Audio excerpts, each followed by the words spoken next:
Could the Egypt commercial real estate market really be worth 32.57 billion United States dollars by 2033? Welcome to the Commercial Real Estate Insights podcast. I'm your host, Steve Hamoen. Let's get right to it. According to a press release from iMark Group, the Egypt commercial real estate market is on a remarkable growth trajectory. The market size was valued at 11.28 billion United States dollars in 2024, and projections suggest it will reach 32.57 billion United States dollars by 2033, with a compound annual growth rate of 7.72% from 2025 to 2033. Several factors are driving this growth. Rapid urbanization and population growth in Egypt are significant contributors. As more individuals move to cities like Cairo, Alexandria, and Giza for better opportunities, the demand for office spaces, retail centers, and industrial facilities continues to rise. Notably, New Cairo has become a hub for modern office complexes, catering to both multinational companies and startups. The Egyptian government is also playing a crucial role through active initiatives and infrastructure development. Large-scale projects like the new administrative capital and the Suez Canal expansion are opening up opportunities for new logistics hubs and office spaces. Improvements in connectivity, such as new highways and metro lines in Greater Cairo, make areas like 6th of October City attractive for retail and industrial projects. Tourism and the hospitality sector are further fueling the demand for commercial real estate. With popular tourist spots like the Red Sea Coast and the Grand Egyptian Museum in Giza, there is a growing need for hotels and resorts. This expansion is evidenced by the Crown Plaza West Cairo, Arkan increasing its hotel capacity, reflecting the sector's robustness. Key trends in the market include the rise of sustainable and smart buildings. Developers are increasingly focusing on eco-friendly designs, with many opting for LEED-certified office buildings and retail spaces. This shift aligns with Egypt's Vision 2030, emphasizing green infrastructure and sustainability goals. The growth of e-commerce is reshaping the industrial and logistics sectors. Retailers and global firms are establishing warehouses and distribution centers near large cities like Cairo and Suez to streamline their supply chains. Special economic zones are fostering the development of logistics parks, supporting the expansion of online platforms. Mixed-use developments are also gaining traction, blending residential, commercial, and recreational spaces. These developments, like Madinati by Talat Mustafa Group, offer a comprehensive lifestyle experience, meeting consumer desires for convenience and attracting a diverse range of tenants. The Financial Stability Board, FSB, has highlighted key vulnerabilities within the non-bank commercial real estate sector. According to their recent findings, liquidity mismatches, leverage, and valuation opacity are significant concerns for investors in this space. These vulnerabilities could potentially impact financial stability, given the interconnected nature of global financial markets. In particular, liquidity mismatches arise when investors have short-term liabilities but long-term assets, creating potential cash flow issues. Leverage, or the use of borrowed funds to increase potential returns, can amplify losses if asset values decline. Valuation opacity refers to the lack of transparency in asset valuations, which can lead to mispricing and increased risk. These issues are particularly relevant in the current economic climate, where interest rates and market conditions are fluctuating. The FSB's findings underscore the importance of robust risk management practices and the need for increased transparency in the commercial real estate sector. For the Kitchener-Waterloo, London, and Cambridge, Ontario regions, these vulnerabilities could have localized impacts on non-bank commercial real estate investors. As these areas continue to grow and attract investment, understanding and mitigating these risks will be crucial for maintaining financial stability and investor confidence. In contrast, looking at the United States, similar vulnerabilities exist within the non-bank commercial real estate sector. However, the scale and regulatory environment differ, providing a unique perspective on how these risks are managed across borders. The American market's size and diversity offer both challenges and opportunities for investors navigating these vulnerabilities. The city of Sugar Land has successfully acquired the iconic Char House, a significant part of the historic Imperial Sugar site located on Kempner Street. This acquisition comes after multiple failed attempts at private development, as reported by Florian Martin from the Houston Business Journal. The city plans to select a private development partner to help bring a new vision to the area.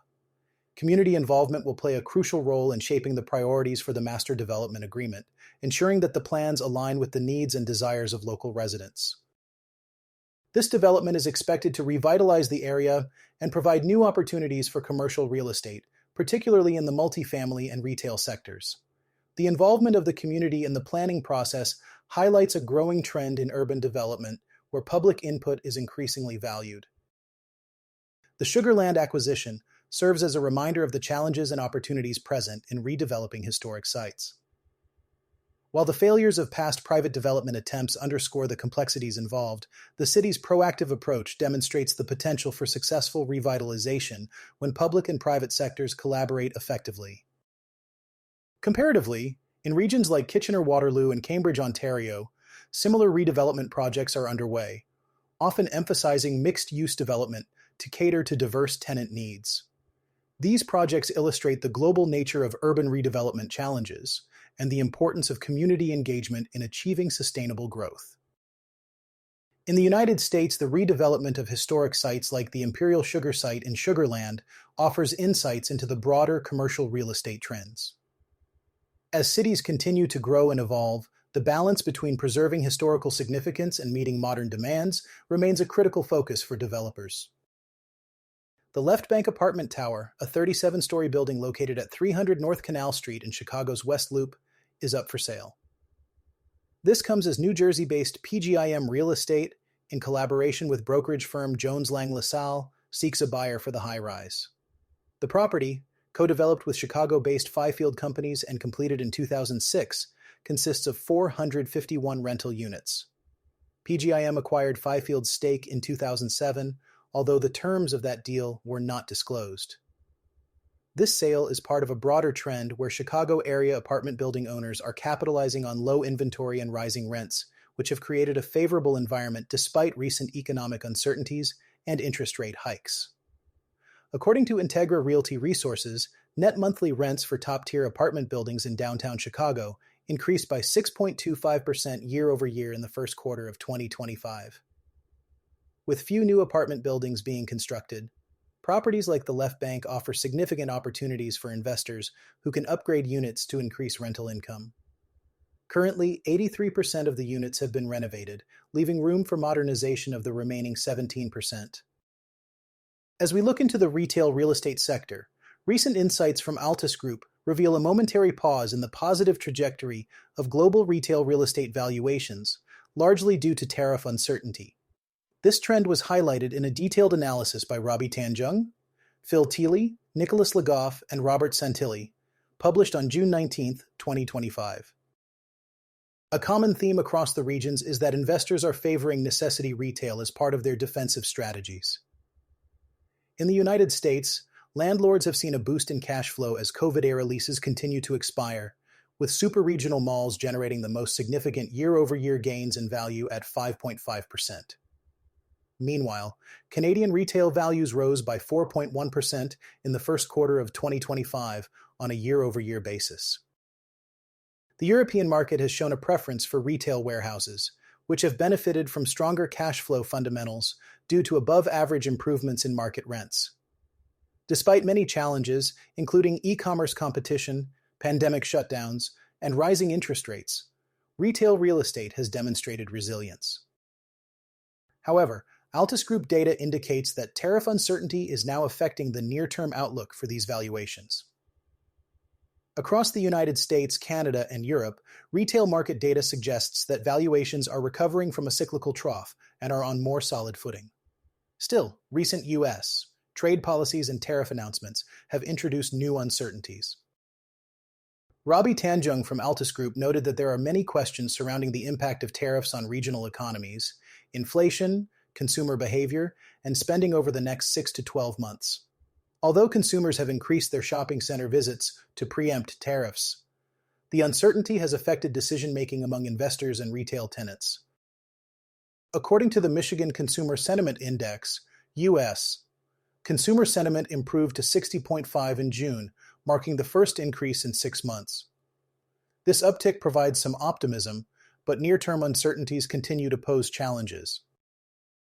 Defensive investment strategies are being fueled by this uncertainty, with investors favoring necessity retail, including grocery-anchored and supermarket retail. In Europe, the big box space and retail warehouses have held up well, while in the US, power centers remain strong as consumers lean towards discount retailers. Phil Tilley of Altus Group pointed out that while there are differences between the US and Europe, necessity retail is powering through in both regions. The US retail market is slightly ahead in right-sizing itself compared to Europe, where consumers tend to save more.